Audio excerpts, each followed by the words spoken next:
तुम जैसे शहर में पैदा होते हैं, उन सबकी एक फाइल बन के मेरे ऑफिस में। तू हमको रोकेगा तो मुहूर्त निकल जाएगा।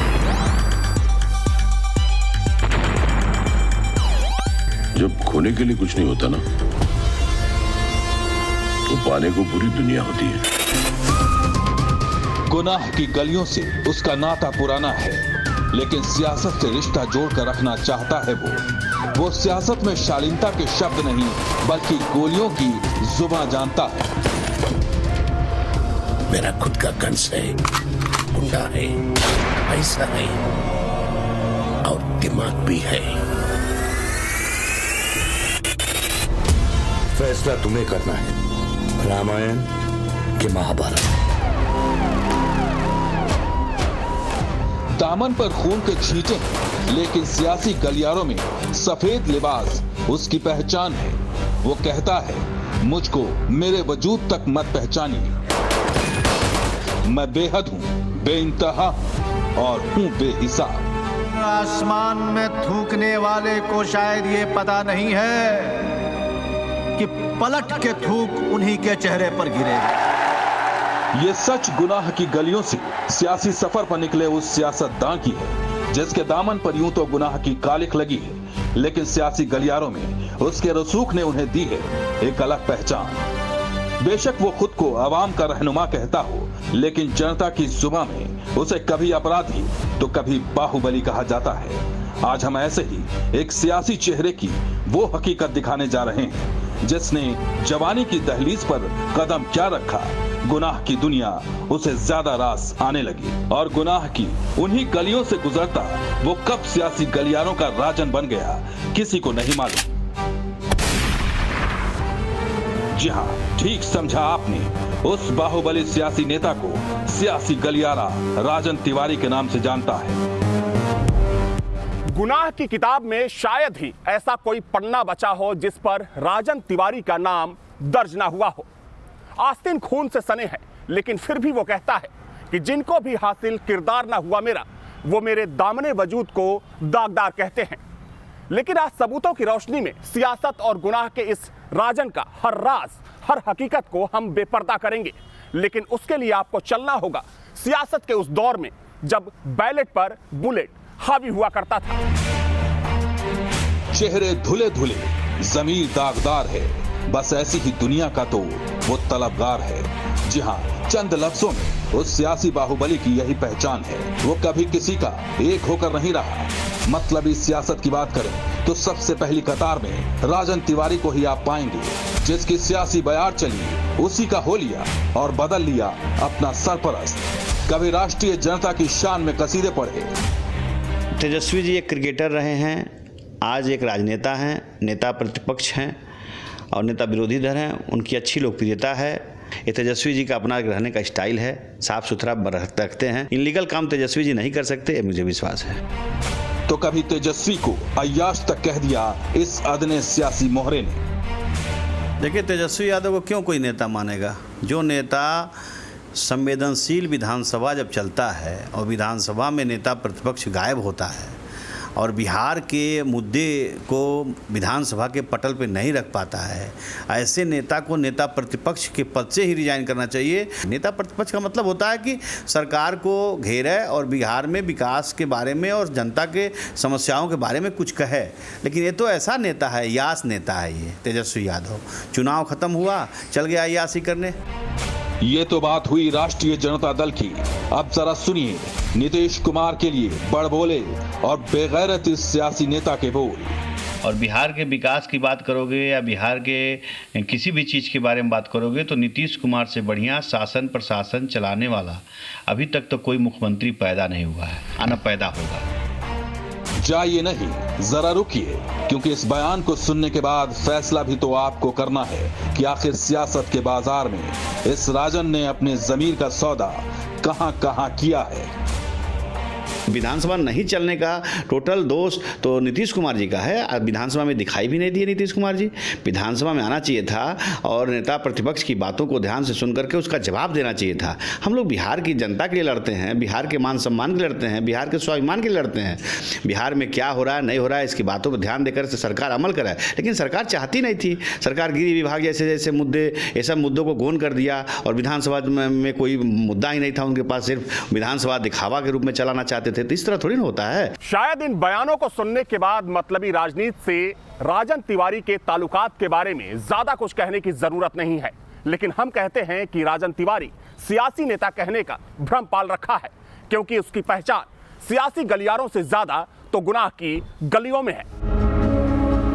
हालांकि उत्तर प्रदेश के गोरखपुर से ताल्लुक रखने वाले राजन तिवारी का गुनाह की गलियों में कोई वास्ता नहीं था, लेकिन 90 के दशक में वो एक बार श्री प्रकाश शुक्ला के करीब क्या आया, उसे गुनाह की दुनिया रास आने लगी। और फिर क्या था, वक्त के साथ राजन तिवारी के हाथों अंजाम दी जाने वाली गुनाह की फहरिस्त लंबी होती चली गई।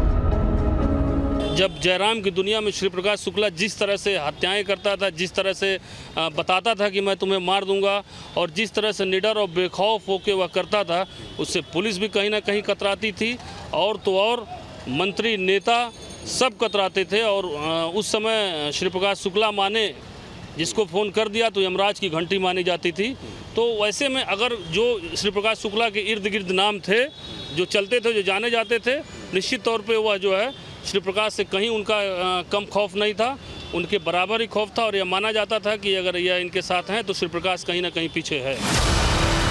ये वो दौर था जब गुनाह के दम पर सियासी गलियारों में पहचान बनाई जाती थी और नोट को वोट में खपाकर आवाम के रहनुमा होने का तमगा हासिल किया जाता था। राजन तिवारी ने भी वक्त रहते सियासत की इस हकीकत को समझ लिया था और मौके पर आजमाने भी लगा था।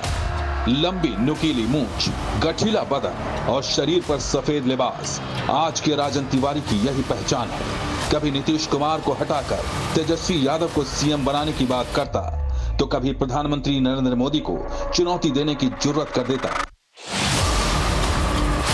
सियासत की चंद सीढ़ियां क्या चढ़ी अब तक, लेकिन हेकड़ी देखी कि आरजेडी का दामन थामकर 2019 लोकसभा चुनाव के लिए ताल ठोकने से बाज नहीं आया। और ऐसे निकम्मे सांसद को परास्त कर सिर्फ राजन तिवारी ही कर सकता है, दूसरा कोई नहीं कर सकता उसको परास्त, दूसरा कोई पराजित नहीं कर सकता है। मेरा वादा है, चैलेंज है और विश्वास है, दूसरा कोई हरा ही नहीं सकता। मैं गारंटी देने के साथ कहता हूं, अगर हराएगा तो उसको राजन तिवारी हराएगा और जमानत जब्त करके हराएगा, दूसरा किसी में दम नहीं है उसको हरा। लफ्जों की दहलीज पर घायल जबान है, कोई अपनी आदत से तो कोई ठसक से परेशान है। सियासत की गलियों में सिर्फ चंद कदम का ही फासला तय किया था राजन तिवारी ने, लेकिन देश के हुक्मरान को चुनौती देने की जरूरत कर दी। सच तो यह है कि ख्वाब देखने पर पाबंदी कहां है। लेकिन राजन तिवारी की यह मुकम्मल पहचान नहीं है। उसे समझने के लिए, उसे जानने के लिए हमें चलना होगा उत्तर प्रदेश के गोरखपुर। वो दौर था 90 के दशक का। शहर की सियासत हो या फिर सूबे की सत्ता, खुद को काबिज करने की जंग जारी थी। या यूं कहें कि बाहुबलियों की इस जोर आजमाइश में पूर्वांचल की माटी खून से लाल हो चुकी थी। गुनाह की गलियों का सरपरस्त और बाहुबल के दम पर सियासी गलियारों में दस्तक दे चुके दो चेहरे आमने सामने थे, और वो नाम था श्री प्रकाश शुक्ला और वीरेंद्र प्रताप शाही।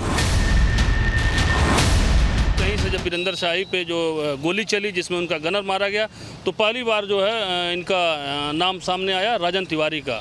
उसके बाद यह तब चर्चित हुआ जब लखनऊ में AK-47 से जो है पूरा लखनऊ, पूरा प्रदेश गूंज गया, और वीरेंद्र शाही जो कि जो है हरिशंकर तिवारी और वीरेंद्र शाही ठाकुर बनाम ब्राह्मण की जो उस समय राजनीति चलती थी, जो हत्याएं होती थीं, तो कहीं ना कहीं उस हत्या के बाद जो है इसमें मुलजिम भी बने राजन तिवारी। ये वो दौर था जब राजन तिवारी ने बामुश्किल जवानी की दहलीज पर कदम ही रखा था। उस वक्त शायद उसकी सोच भी संगीनों के साए से दूर थी, लेकिन वक्त के साथ उसके कदम ऐसे बहके कि उसने श्री प्रकाश शुक्ला का दामन थाम लिया।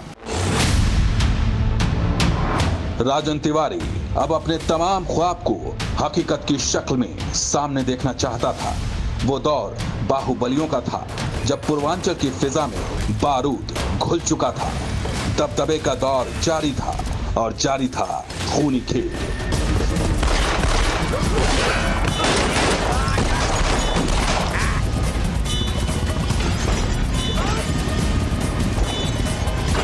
श्री प्रकाश शुक्ला की सरपरस्ती में राजन तिवारी को जराइम की दुनिया रास आने लगी थी।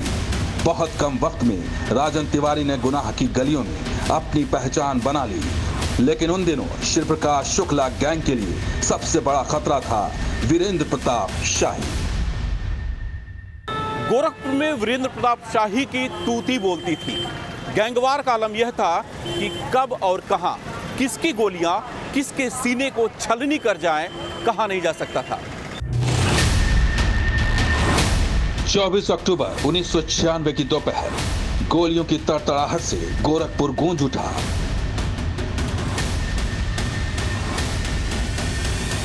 कुछ वक्त में गोलियों की गूंज तो थम गई, लेकिन गैंग वॉर की गूंज पूरे गोरखपुर में गूंजने लगी।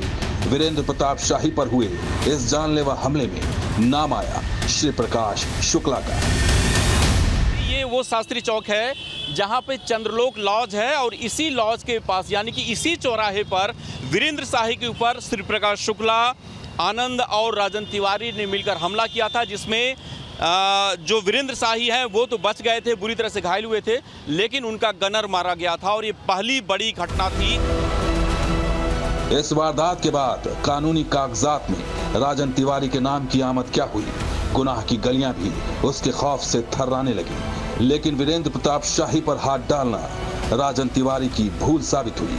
पुलिस तिवारी की तलाश में थी और वो खुद नई जमीन की तलाश में।